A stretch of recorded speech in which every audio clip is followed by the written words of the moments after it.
2x speed असावा तसा त्यांनी अपेक्षा ठेवलेली आहे. त्यामुळे किती मी पॉझिटिव्ह स्पेसमध्ये निगेटिव्ह स्पेसमध्ये तुम्ही लक्षात घ्या, हे फास्ट टाइम सांगताना कुठे काही घोळ झाला, कॅरेक्टर इकडे झालं, शिकवण इकडे तिकडे झाली, तर समजून घ्या तो 2x स्पीडचा घोळ येतो.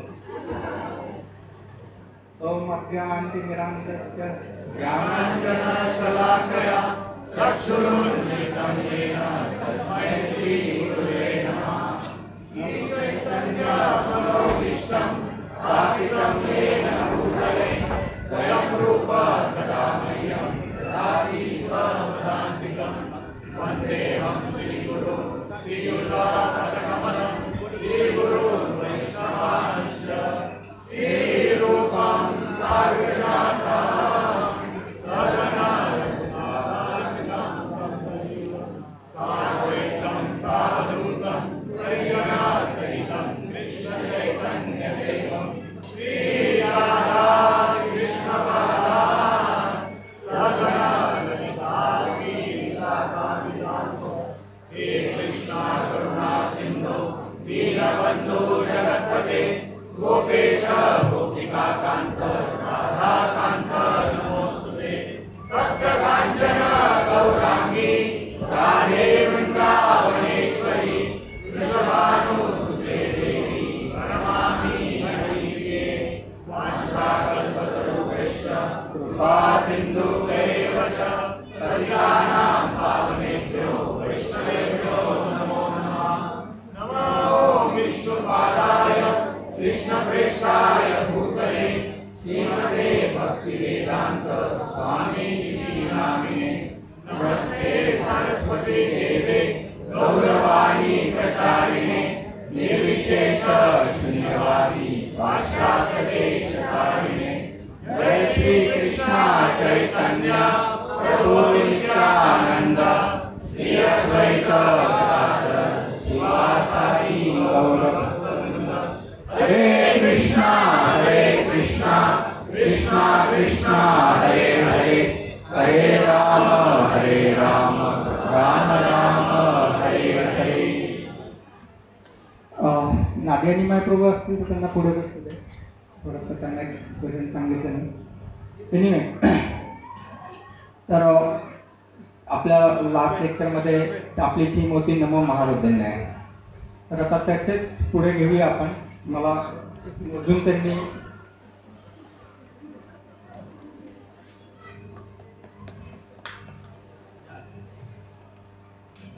माझे पूजन करा.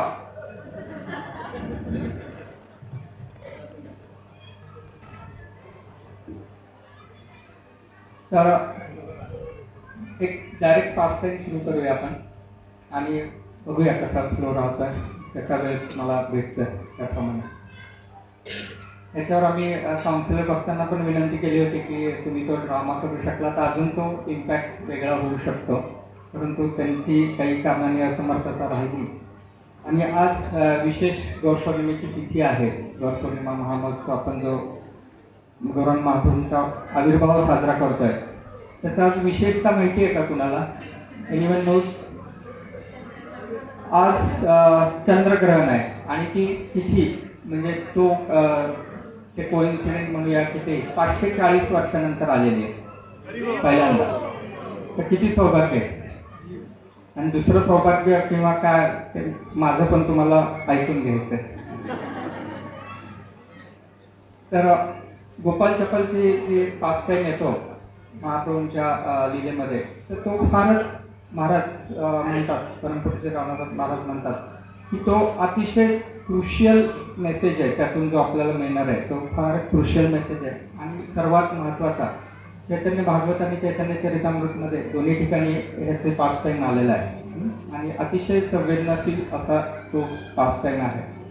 तर पास्ट टाइम आपण ऐकणार आहोत. थोडक्यात थोडं कट शॉर्ट करेन, पण त्याचा मेसेज आपण अंडरस्टँड करण्याचा प्रयत्न करूया.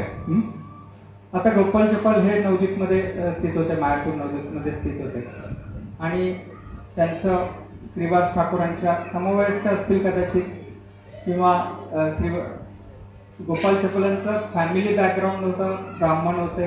त्यानंतर ते देखील स्पिरिच्युअलिटी म्हणजे काहीतरी वेदांचा अभ्यास आणि त्याच्यावर भाष्य करण्याचा त्यांचा प्रयत्न असायचा.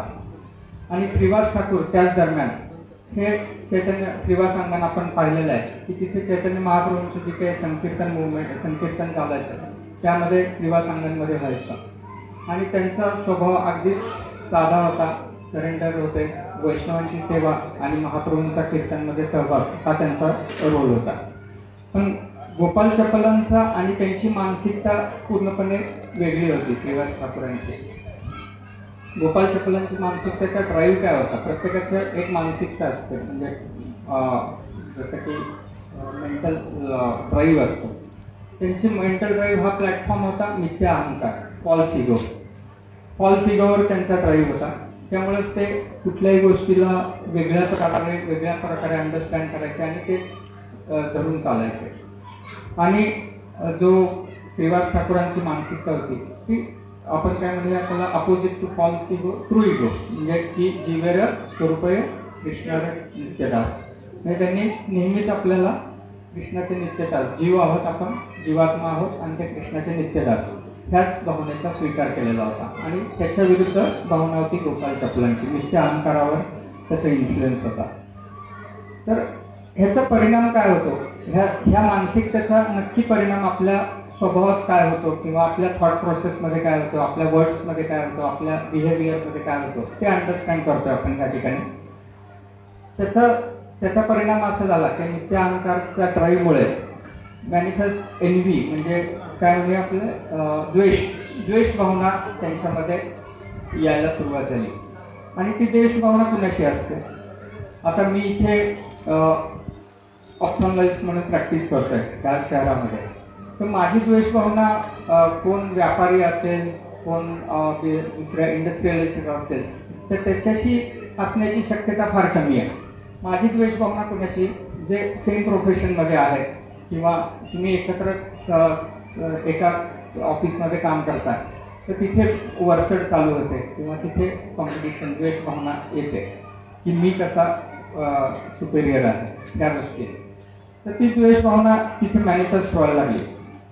आणि गोपाल चपल नॅचरली ते ब्राह्मण होते, स्कॉलर्स पण होते, तिथल्या सोसायटीला ते काही प्रमाणात लीड पण करायचे. आणि श्रीवास ठाकूरांचं त्याच वेळी असा त्यांचा मूड होता, एकदम सिंपल मूड होता त्यांना, परंतु त्यांना खूप आदर आणि सन्मान मिळायचा, कारण ते नम्र होते, मीक अँड हंबल. जसं की आपण लास्ट लेक्चरमध्ये पाहिलं की समर्पणाचे 6 रूप गोस्वामींनी ज्या गोष्टी सांगितल्या त्यामध्ये 6वा पॉईंट होता to be a meek and humble, नम्र होते. आणि त्यामुळेच त्यांचा जास्त म्हणजे समाजामध्ये किंवा त्या कम्युनिटीमध्ये त्यांचा आदर खूप व्हायला सुरुवात झाली होती बिकॉज ऑफ हिज नेचर. आता आणि त्यांच्या हरिनामावर असलेली दृढ श्रद्धा, सरेंडर होते वैष्णवांचे. आणि त्यांचे बेस्ट फ्रेंड कोण होते श्रीवास ठाकूरांचे, जे की ह्या सिस्टीममध्ये रिच्युअल्समध्ये बसणारे नव्हतं, ते म्हणजे हरिदास ठाकूर हे त्यांचे बेस्ट फ्रेंड होते श्रीवास ठाकूरांचे. आणि हरिदास ठाकूर बाय बर्थ ते मुस्लिम होते, परंतु त्यांना तेवढंच ते आदरातिथ्य करायचे, त्यांच्या घरी प्रसादाला बोलवायचे, एकत्रित कृष्ण लीलेवर चर्चा व्हायची श्रीवास ठाकूरांची, हरिदास ठाकूरांची आणि श्रीवास ठाकूरांची. तर असे 2 पर्सनॅलिटीज या ठिकाणी नवदीपमध्ये होते. आणि मग हा इपिटोम होतो, म्हणजे खूप द्वेषभावना वाढत जाते. आणि त्या द्वेषभावनेचा शेवटी काय त्यांनी एक ठाम गृहीत धरलेलं असतं की हा जो श्रीवास ठाकूर आहे हा वैदिक नॉलेजला हर्ट करतोय किंवा रून करतोय, तो त्याला इजा पोहोचवतोय आणि समाजरचनेला तो धोका निर्माण करतोय. त्या सगळ्या समाजरचना आहे त्याला धोका निर्माण करतोय.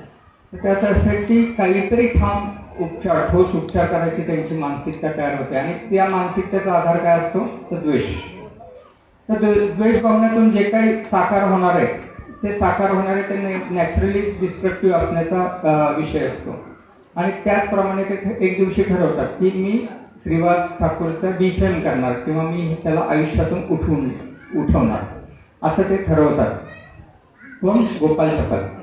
आणि त्याचाच भाग म्हणून श्रीवास अंगणमध्ये जे रात्री कीर्तन चालायचं, महाप्रभू आणि त्यांचे पार्षद असायचे, तर त्या ठिकाणी रात्री ते असे थोडंसं जे वर्ज्य पदार्थ आहेत, मांस आहे, मदिरा आहे आणि काही असतील त्या गोष्टी त्या तिथे अंगणमध्ये समोर गेटमध्ये ठेवतात आणि त्यांना ठाम हे असतो की ह्यांनी ते डिफेम होतील नक्कीच आणि त्यांचा हे होईल, तिथून त्या गाव सोडून जावं लागेल त्यांना श्रीवास ठाकूरांना. परंतु त्याचा परिणाम तसा होतच नाही. ॲक्च्युली श्रीवास ठाकूरांबद्दल इतका आदर आणि त्यांच्या स्वभावाने इतकं त्या सगळ्यांना जिंकलेलं असतं. जरी श्रीवास ठाकूरांनी हे काहीही केलेलं नसतं तरी पण त्यांचं जे काही समाज असतो तिथला ते स्वीकारतात की श्रीवास ठाकूर हे तुम्ही करणं शक्यच नाही आहे, हे कोणीतरी केलं. आपण ते श्रीवास ठाकूर स्वतः त्याची अकाउंटेबिलिटी घेतात, रिस्पॉन्सिबिलिटी घेतात, नाही हे मी केलं आहे वगैरे, परंतु ते कोण मान्यच करत नाही. आणि तिथे ते स्वच्छता करतात, सगळे गावकरी स्वच्छता करतात, गोमूत्र गोशींनी ते सारवून घेतात, शुद्ध करून घेतात. आता हा झाला त्याचा परिणाम, म्हणजे ॲक्च्युली ती करण्यासाठी एक गोष्ट झाली होती पण त्याचा इफेक्ट वेगळाच झाला. त्यामुळे अजून श्रीवास ठाकूरांचे फेम वाढत गेला. आणि त्याच वेळी इमिजिएटली चैतन्य महाप्रभू ह्या प्लॅनेटवर असल्यामुळे इमिजिएटली त्या गोष्टीची रिॲक्शन गोपाल चपलवर आली. तर ती काय आली, ती ही कॉन्ट्रॅक्टेड लेप्रसी म्हणजे कुष्ठरोग, महारोग. त्यावेळी तुम्ही समजू शकत होता की 540 वर्षापूर्वी महारोगीला काय ट्रीटमेंट दिली असेल. आत्ता देखील अजून अलीकडे देखील त्याला ट्रीटमेंट आहे म्हणून ठीक आहे, समाजात ते आज रिहॅबिलिटेट होऊ शकतात. परंतु ती परिस्थिती त्यावेळी नव्हती. त्याला लगेच आउटकास्ट केलं जायचं, समाजातून बाहेर फेकलं जायचं, घरचे देखील त्याला घरामध्ये किंवा उभं करायचे नाही, अशी परिस्थिती होती. आणि लगेच म्हणजे त्यांचे हाताची बोटं जळायला लागली, नाकाचा शेंडा निघून गेला, सौंदर्य संपलं, पायाचे बोटं जे आहेत ते जळली, त्यानंतर अंगावर जखमा व्हायला सुरुवात झाली. ते इमिजिएट सिम्पटम्स आणि लगेचच सायन्स फॉलो झाले. मग लगेचच त्यांना घरातून बाहेर काढून ते स्वतः मग गंगेकिनारी वास्तव्य करायला एकटे जातात आणि त्यांना त्याचा पाश्चाताप व्हायला सुरुवात होती. त्यांना माहिती असते की हे कशामुळं झालं असण्याची शक्यता आहे, तर त्यांना त्याचा पश्चाताप होण्याची सुरुवात होते. परंतु तो पश्चाताप एक समजू शकतो की एक सीमित पश्चाताप असतो तो, आणि तो पश्चाताप चैतन्य महाप्रभूंना अर्थात ते स्वतः भगवंत आहेत, परमात्मा स्वरूपात सगळ्यांकडे सगळ्या हृदयात स्थित आहेत, तर तो सीमित पश्चाताप होत असतो. परंतु गोपाल चपल त्या सीमित पश्चातापाला घेऊन चैतन्य महाप्रभूंना भेटतात किंवा चैतन्य महाप्रभूंना बेग फॉरगिव्हनेस म्हणजे माफी मागतात, क्षमायाचना मागतात. परंतु चैतन्य महाप्रभू त्यांना रिजेक्ट करतात. का रिजेक्ट करतात? जरी त्यांनी माफी मागितली, बेग फॉरगिव्हनेस केला, तरी त्यांनी रिजेक्ट का केलं? ह्याची दोन कारणं आहेत. एक कारण आत्ता आपण इमिजिएटली पाहूया, दुसरं कारण नंतर पाहूया. एक कारण म्हणजे त्यांना आंतरिक माहीत असते की त्याची इच्छा काय आहे किंवा त्याच्या हृदयात काय, तो त्याला इमिजिएट त्याला त्यातून बाहेर पडायचं असतं. मी तुमची क्षमायाचना मागतो म्हणजे जेणेकरून मला थोडंसं एक ह्या लेप्रसीमधून मी बाहेर येईन आणि परत तो हे करू शकतो, पुन्हा एकदा काहीतरी गोष्टी करू शकतो, चुकीच्या गोष्टी. तर सेईंग सॉरी आणि लिव्हिंग विथ सॉरी म्हणजे एक ही सॉरी म्हणणं किंवा क्षमायाचना मागणं आणि क्षमायाचना मागून त्याप्रमाणे कृतीत, शब्दात आणि वागणुकीत तसंच पुढे कंटिन्यू करणं, ह्यामध्ये जो फरक आहे तो तिथं महाप्रभूंना माहिती होता. त्यामुळं हा जरी आत्ता क्षमायाचना मागतोय पण पुढे त्याची परिस्थिती तीच राहील याची शक्यता नव्हती. म्हणून चैतन्य महाप्रभूंनी तिथे त्यांना रिजेक्ट केलं की you will suffer for millennium म्हणजे पुढच्या अनेक काळापर्यंत तू असा ह्या परिस्थितीत राहशील असं म्हटलंय. मग ही गोष्ट गोपाल चपलांना श्रीवास ठाकूरांना माहीत पडते. आणि श्रीवास ठाकूर बाय नेचर कोमल हृदयाचे असतात, वैष्णव. तर त्यांना हे माहीत पडल्यानंतर अर्थात त्यांनी ते विचार करतात की ह्याचा सगळ्याचा गोष्ट माझ्यामुळे तर झालेली आहे, तर गोपाल चपलांना भगवंतांची किंवा महाप्रभूंची मर्सी मिळायला पाहिजे, त्यासाठी ते प्रयत्न करतात, प्रार्थना करतात. आणि त्याच प्रार्थनेचा भाग असू शकतो की वैष्णवांची प्रार्थना की परत एकदा चैतन्य महाप्रभूंकडे, अर्थात त्याचा तो पश्चाताप पुढे वाढत गेलेला असतो आणि आता त्यांनी ठरवलेलं असतं की पूर्णतः आपण परिवर्तित व्हायचं, ट्रान्सफॉर्म करायचं स्वतःला. आणि त्याचाच भाग असेल की चैतन्य महाप्रभू पुन्हा एकदा भेटतात जेव्हा ते फर्स्ट अटेम्प्ट करतात वृंदावनला जाण्यासाठी. तर त्यावेळी चैतन्य महाप्रभू भेटतात आणि चैतन्य महाप्रभू म्हणतात ठीक आहे मी ॲक्सेप्ट करेन, परंतु पहिल्यांदा तुम्ही श्रीवास ठाकूरांना भेटून त्यांची क्षमायाचना मागा. तर हा सेकंड पार्ट आहे की आणि की पहिला पार्ट काय तर लिव्हिंग विथ सॉरी, नुसतं क्षमायाचना मागणे नाही तर क्षमायाचना जी मागितली त्याचं पुढे देखील कंटिन्युएशनमध्ये तुमच्या वर्ड्स ॲक्शन सगळ्यामध्ये राहिलं पाहिजे. आणि दुसरं ज्यांच्याप्रती तुम्ही काही करताय, द्वेष भावना दाखवताय किंवा ज्यांच्याप्रती तुम्ही कृतीत आणलेलं आहे त्यांचं पहिली माफी केल्यानंतरच भगवंत तुम्हाला स्वीकार करणारा असतात. परंतु आपण श्रीवास ठाकूरांचा जो नॅचरल स्वभाव आहे की त्यांनी माफी मागायच्या आधीच माफ केलेलं असतं. जसं महाराज म्हणतात परमपूज्य रामनाथ महाराज की बिफोर यू से सॉरी फॉरगिव्ह हिम. जे वैष्णव असे असले पाहिजे की तुम्ही त्यांना हे केलं पाहिजे. आणि गोपाल चप्पलला ते श्रीवास ठाकूर आलिंगन करतात, अगदी रिस्पेक्टफुली रिसीव्ह करतात, आलिंगन करतात त्या परिस्थितीत. आणि हे सगळं झाल्यानंतर जो आशीर्वाद मिळतो, गोपाल चप्पल क्युअर्ड from his disease externally also आणि इंटरनली, म्हणजे बाह्य दृष्टीने देखील ते एकदम काय म्हणूया हेल्दी होतात आणि इंटरनली माइंड आणि हृदयातून देखील त्यांचा सगळं हृदयाचे कल्मश निघून जातात, एनवी निघून जातं, प्राईड निघून जातं. ह्या सगळ्या गोष्टीतून ते बाहेर पडतात. आणि त्यांचं पुढे सांगायचं झालं तर महाप्रभू त्यांना स्वीकारत नाहीत नुसतंच, तर त्यांचं इनिशिएशन देखील करतात. आणि ते इनिशिएशनचं नाव आहे त्यांचं देवकीनंदन प्रभू, हे त्यांचं इनिशिएशनचं नाव आहे. आणि त्यानंतर जो त्यांच्या वागणुकीत जो परिवर्तन झालेलं आहे तर ते पाहिलं तर ते एक भजन ऑफिशियल ग्रुपवर शेअर केलं बघा. तर शक्य असेल तर 2-3 स्टांजा तुम्ही घेऊ शकला, कदाचित नादिया निमाय प्रभू हे करतील, 2-3 स्टांजा घेतील, त्यातले सगळे स्टांजा घेणं शक्य नाही आहे. तर त्याचा एक अर्थ काय, इसेन्स काय त्या भजनाचा, त्यांनी जी काही पुढे भजनं रचली, पोएम्स रचल्या, त्याचा एकच हे ठेवला, त्यांनी सार ठेवला की त्यांनी वैष्णवांचा गुणगान हाच त्यांचा सगळ्या पोएम्सचा किंवा सगळ्या रचनेचा सार ठेवला. तर एक 2 स्टांजा घेऊ शकतील ते. हे एकमेव भजन आहे देवकीनंदन प्रभूंचं, गोपाल चपलांचं, आपल्या वैष्णव सॉन्गबुक मध्ये आहे ते.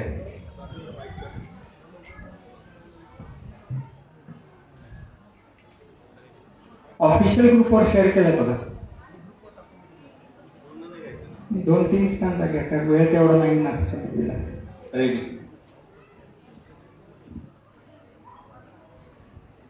हे ॲक्च्युली भजन आम्हाला ड्रामानंतर करायचं होतं, पण ते सगळंच काउन्सिलर भक्तांनी आमचा हरिबोल केलेलं आहे.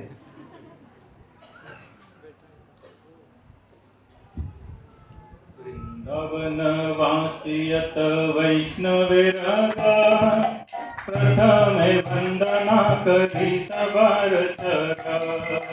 वृंदावन वासियत वैष्णवे रागा, प्रथमे वंदना करी सवार चरा.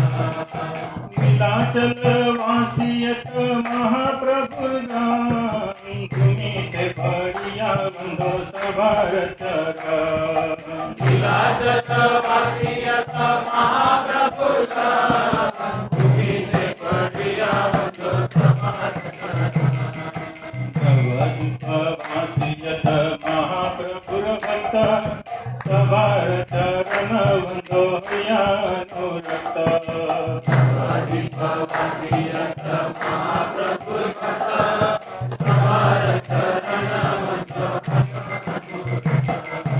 महाप्रभु भक्त यथ गौड़ देश स्थिति, सवार चरण बंधो करिया कनति. महाप्रभु भक्त यथ गौड़ देश स्थिति, सवार चरण बंधो करिया कनति. वृंदावन वासियत वैष्णवे रागा, प्रथमे वंदना करी सवार चरा. वृंदावन वासियत वैष्णवे रागा, प्रथमे वंदना करी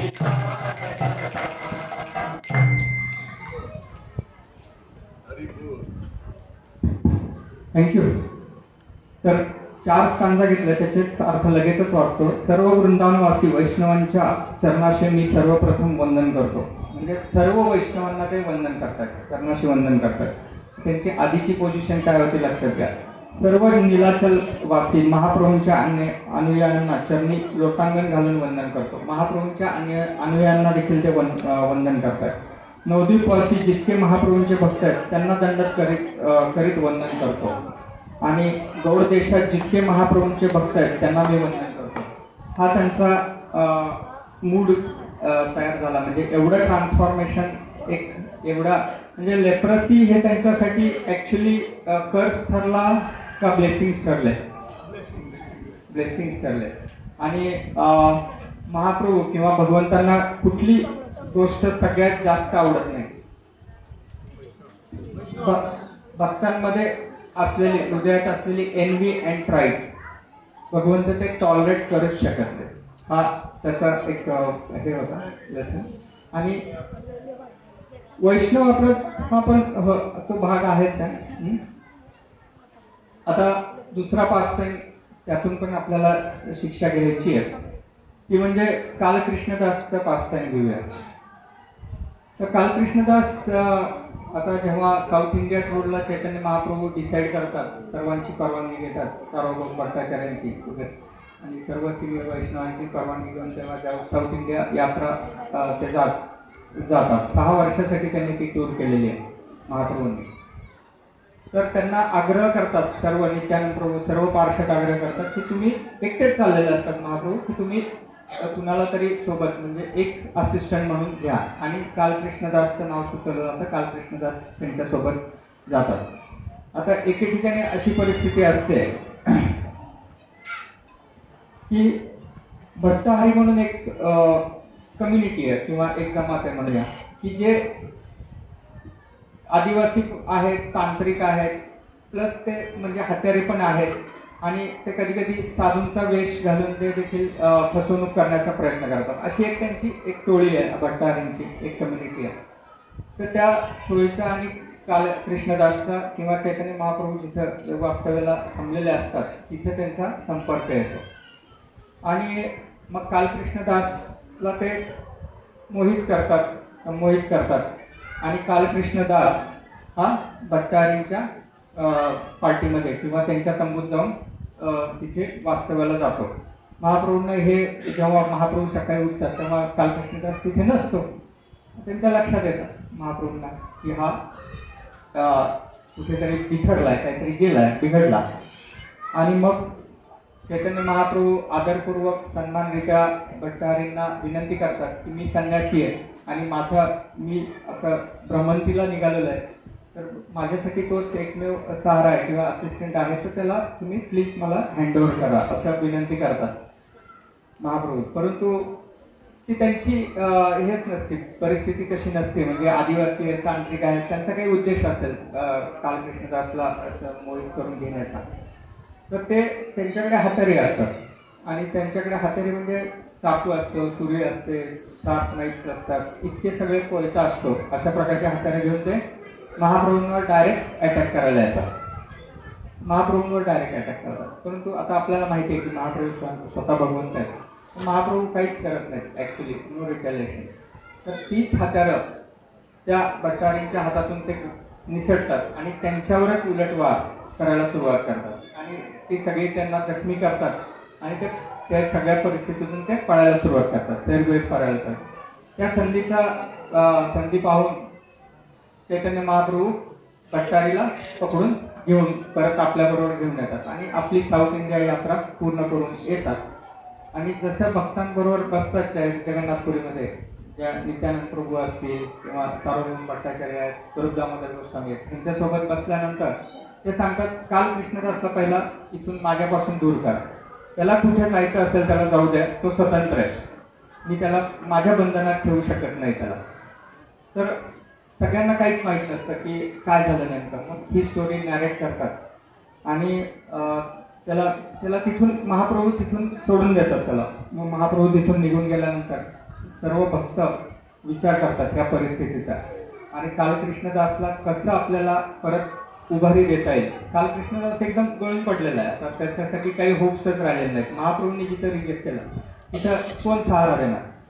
तर त्याला उभारी देण्यासाठी नित्यानंद प्रभू हे सगळे भक्त ठरवतात की आता महाप्रभूंपुढे कसं त्यांना प्रेझेंट करायचं किंवा काय युक्ती करायची. आणि महाप्रभूंकडे ते जातात, नित्यानंद प्रभू लीड करतात आणि त्यांना सांगतात की तुम्ही महाप्रभू इथे आलेला आहात साऊथ इंडियावरून 6 वर्षांनी आलेला आहात आणि नवद्वीपमध्ये किंवा ते जे आपले सगळे भक्त आहेत नवद्वीप, मायापूर, त्यानंतर बंगालमध्ये, त्यांना ही बातमी दिली पाहिजे की तुम्ही आलेला आहात जगन्नाथपुरीमध्ये, आता आलेला आहात. म्हणजे तुम्ही रथयात्रेचं पण आमंत्रण देण्याचा एक प्रस्ताव ठेवतात आणि जगन्नाथजींचा सर्व महाप्रसाद त्यांच्यासाठी पाठवूया. तर चैतन्य महाप्रभू ते स्वीकारतात. तुम्हाला जे करायचं ते करा, असं एक फ्रीडम देऊन टाकतात नित्यानंद प्रभूंना. तसं तर नित्यानंद प्रभू आणि त्यांचे पास टाइम्स आहेतच, म्हणून ते जास्त नित्यानंद प्रभूंना विशेष हे करत नाहीत. त्यांना म्हणतात तुम्हाला जे करायचं ते करू शकता. आणि मग त्याला ते जगन्नाथजींचा महाप्रसाद घेऊन सर्व बातमी, ही जी सुंदर बातमी आहे की महाप्रभू जगन्नाथपुरीमध्ये पुन्हा आलेले आहेत. आणि त्यावेळीची परिस्थितीच तशी होती की त्यावेळी कम्युनिकेशनची साधनं पण नव्हती आणि एकदा कुठल्या तरी यात्रेला गेला तर तो व्यक्ती परत येईल अशी काही खात्री नसायची.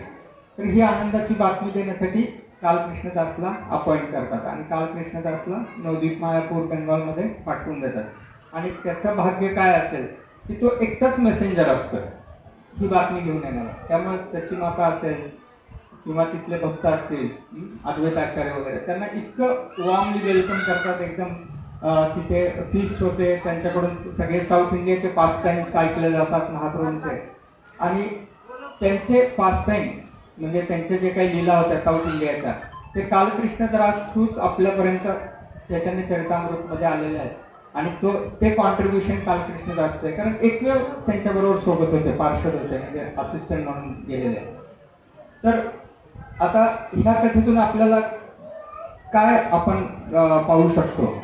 तर एक गोष्ट अशी आहे की जरी नमो महावदन्याय भगवंत जरी करुणा असले, करुणा पूर्ण त्यांच्याकडे आहेच आहे, तर ती म्हणजे काय त्याचा एक एक्झॅक्ट वर्ड म्हणजे करुणा होता, करुणा सिंधू आहेत भगवंत. परंतु त्याच्यापेक्षा कोण परम करुणा आहेत, परम करुणा देऊ शकतात, तर त्यांचे भक्त हे परम करुणा देऊ शकतात. करुणा सिंधू जरी भक्त भगवंत असले तरी. आणि दुसरा मला एक अजून एक सूक्ष्म आणि सटल हे दिला, अर्थ दिला सुंदरी माताजी आहेत, तर त्यांच्याबरोबर डिस्कस करताना त्यांनी दिला की काल कृष्णदास भगवंतांच्या सेवेत होते डायरेक्टली, परंतु थोडंसं जरी लिटल इन अटेन्शन, थोडंसं जरी सूक्ष्म जरी आपण विचलित झालो तरी आपण भगवंतांपासून किती दूर जाऊ शकतो. तर किती अटेंटिव्हली आपण सेवा आणि साधना केली पाहिजे, हा एक त्यातून दुसरा एक मेसेज आपण काल कृष्णदासच्या पास टाइम मधून घेऊ शकतो.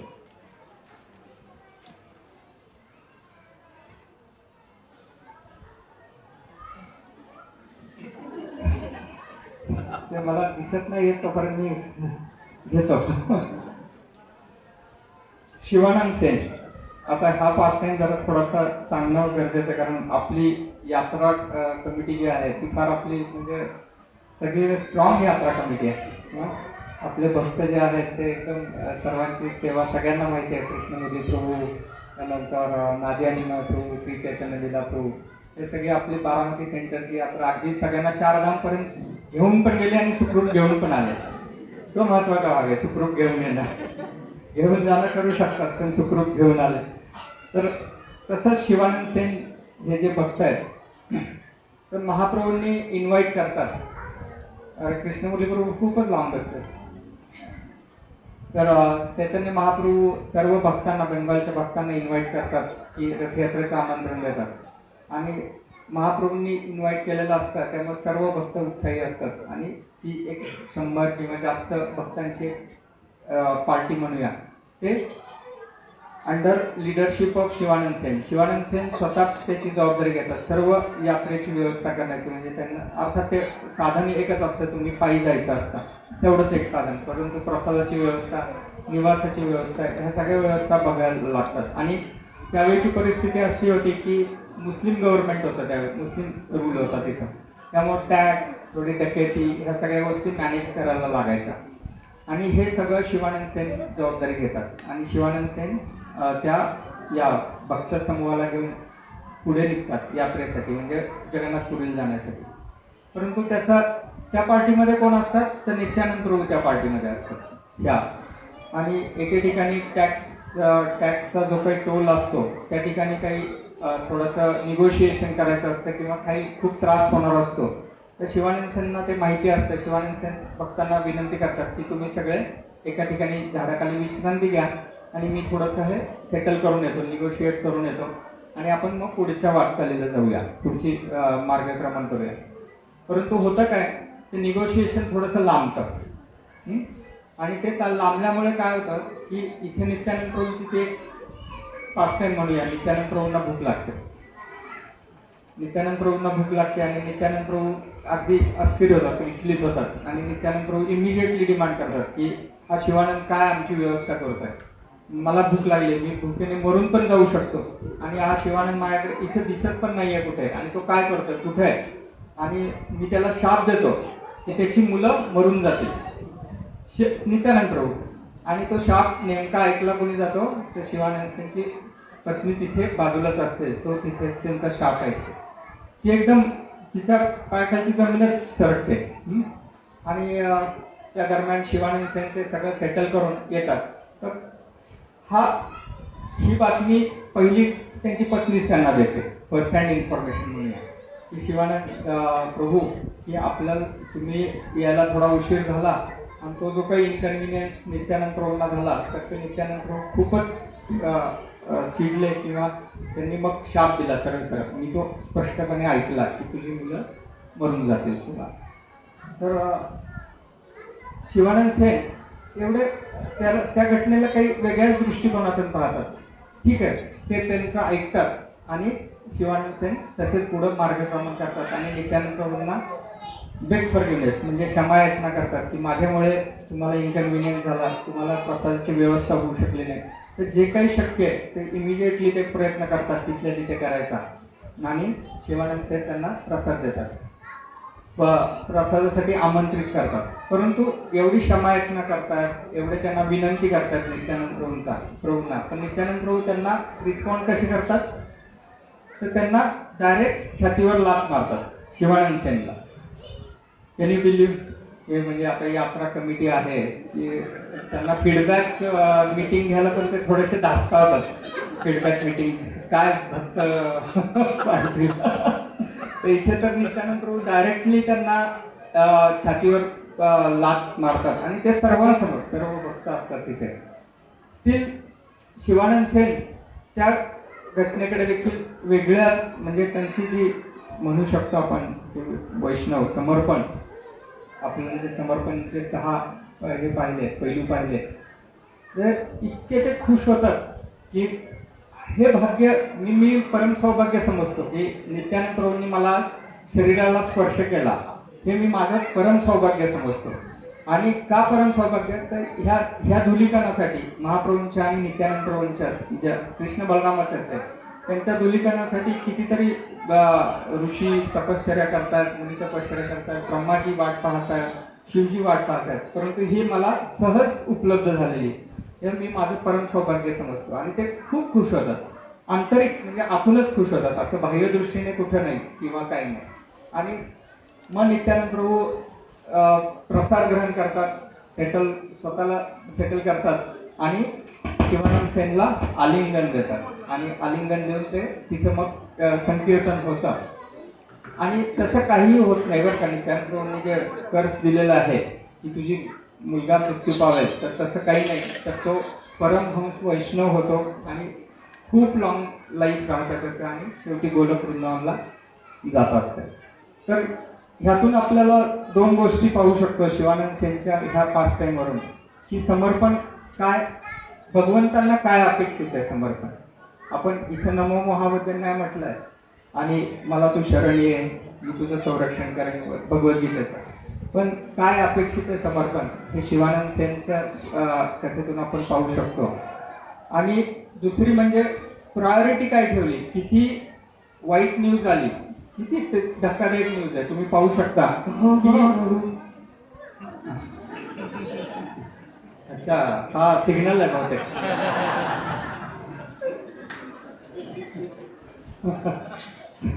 दिसले. तर शिवानंद ते कशाला प्रायोरिटाईज करतात, प्रायोरिटाईज कशाला करतात, तर तुम्हाला चॉईस असतो, प्रत्येक वेळी फ्री विल असते आपल्याला की आपल्याला प्रायोरिटी कशाला द्यायची. तर शिवानंद सेन प्रायोरिटाईज करतात त्यांच्या सेवेला, वैष्णव सेवेला प्रायोरिटाईज करतात, ना की त्यांना जी काही बॅड न्यूज आली आहे, नित्यानंद क्रोधित झालेले आहेत, त्यांनी असा शाप दिलेला आहे. आणि आपण पाहू शकतो महाराज लेक्चरमध्ये सांगत होते की ज्या इथे हे आहेत वैष्णवी आहेत किंवा माताजी आहेत, त्या विचार करू शकतात, खोल विचार करू शकतात. जर तुमच्या परिवारासाठी असा जर भगवंतांनी जर शाप दिला तर काय असू शकते, आपली मानसिकता काय होऊ शकते. तर हे पण एक विचार करण्याची गोष्ट आहे. आता चौथा पास टाइम कदाचित मला ते एक्सिट करू शकणार नाही मी काही.